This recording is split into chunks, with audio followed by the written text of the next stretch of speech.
Assalamualaikum warahmatullahi wabarakatuh. Salam sejahtera bagi kita semua. Om Swastiastu, Namo Buddhaya, salam kebajikan. Yang saya hormati Dewan Pimpinan Kongres Wanita Indonesia, para anggota KOWANI, hadirin yang berbahagia.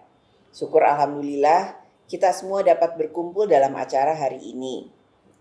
Tahun lalu di salah satu acara KOWANI, saya pernah menegaskan bahwa perempuan butuh berpolitik karena politik butuh perempuan.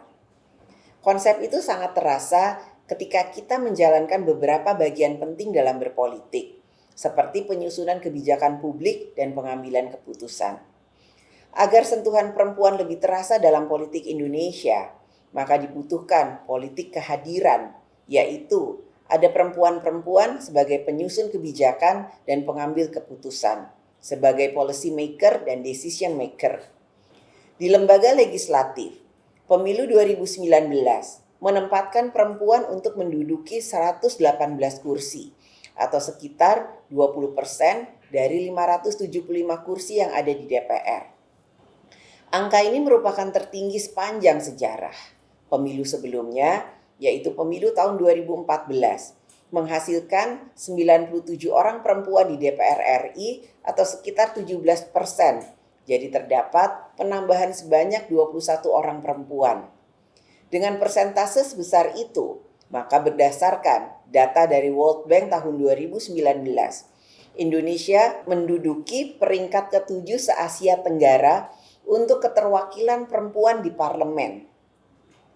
Semoga dengan persentase tersebut, sentuhan perempuan makin terasa di Gedung Senayan, terutama dalam pelaksanaan fungsi legislasi, pengawasan, dan anggaran. Memang, untuk keterwakilan perempuan di bidang politik, ada target angka yang kita harapkan tercapai, yaitu 30%. Angka itu sudah menjadi bagian dari Undang-Undang Partai Politik serta Undang-Undang tentang Pemilihan Umum. Jika ada yang melihat soal ini hanya dengan perspektif kuantitatif, maka tentu tidak akan menyentuh kepada pokok permasalahannya. Karena kalau hanya bicara soal angka, maka jumlah penduduk perempuan Indonesia menurut data BPS sudah mencapai sekitar 133 juta orang atau sekitar 49% dari penduduk Indonesia. Artinya, separuh dari energi besar bangsa Indonesia adalah perempuan. Tetapi dengan jumlah sebesar itu, angka keterwakilan 30% masih belum tercapai. Itu yang saya maksud, bahwa kita tidak bisa melihatnya secara kuantitatif saja, tetapi juga harus secara kualitatif. Meningkatkan keterwakilan perempuan dalam politik Indonesia membutuhkan gotong royong kita semua. Perlu ada keberanian dari perempuan-perempuan Indonesia dalam melakukan upgrade terkait pergerakan, meningkatkan keterwakilan perempuan.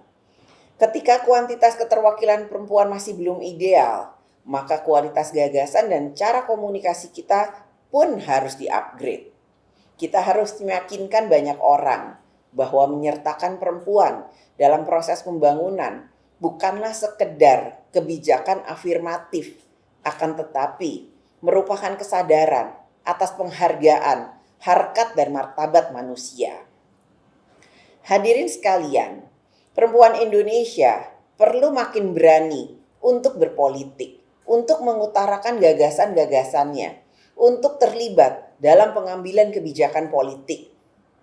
Kita perlu menemukan cara agar keberanian perempuan yang luar biasa dapat disalurkan untuk meningkatkan partisipasi aktif perempuan dalam politik.